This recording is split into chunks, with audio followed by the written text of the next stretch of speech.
Ryoko mencoba menerobos gerbang tersebut melalui celah sempit sebelum gerbang itu tertutup sepenuhnya. Namun nahas bes, gerbang besi yang terus bergerak menutup menjepit kepalanya si Ryoko di antara pagar besi dan juga dinding beton di sampingnya. Ini gerbang, ini tembok, dan dia di tengah-tengah. Gerbang itu segini, tek, ngerti kan?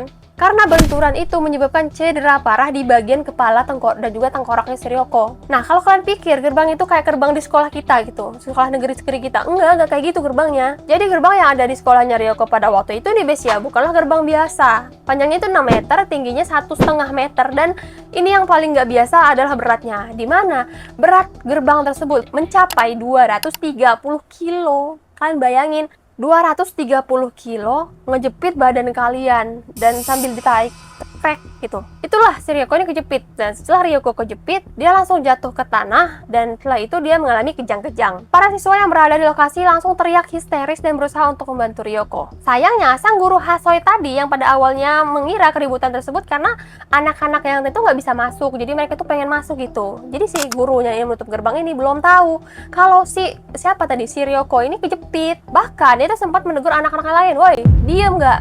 Makanya kalau mau datang itu jangan terlambat." Kayak gitu. Setelah gerbang itu benar-benar menutup sempurna, guru Hasoi ini baru menyadari bahwa ada sesuatu yang serius yang terjadi. Gerbang langsung dibuka lagi dan langsung ditelepon ambulan. Setelah itu, Ryoko langsung dilarikan dengan ambulan ke Kobe University Hospital. Namun, setelah penanganan medis yang dilakukan 2 jam setelahnya, sekitar pukul 10.30 pagi, Ryoko Ishida dinyatakan meninggal dunia. Pagi yang seharusnya menjadi hari ujian bisa berubah menjadi tragedi paling mencekam yang mengguncang seluruh Jepang. Bahkan, kematian Ryoko ini memicu perdebatan nasional guys tentang aturan disiplin yang dianggap terlalu keras dan bahkan kurang memperhatikan keselamatan siswa.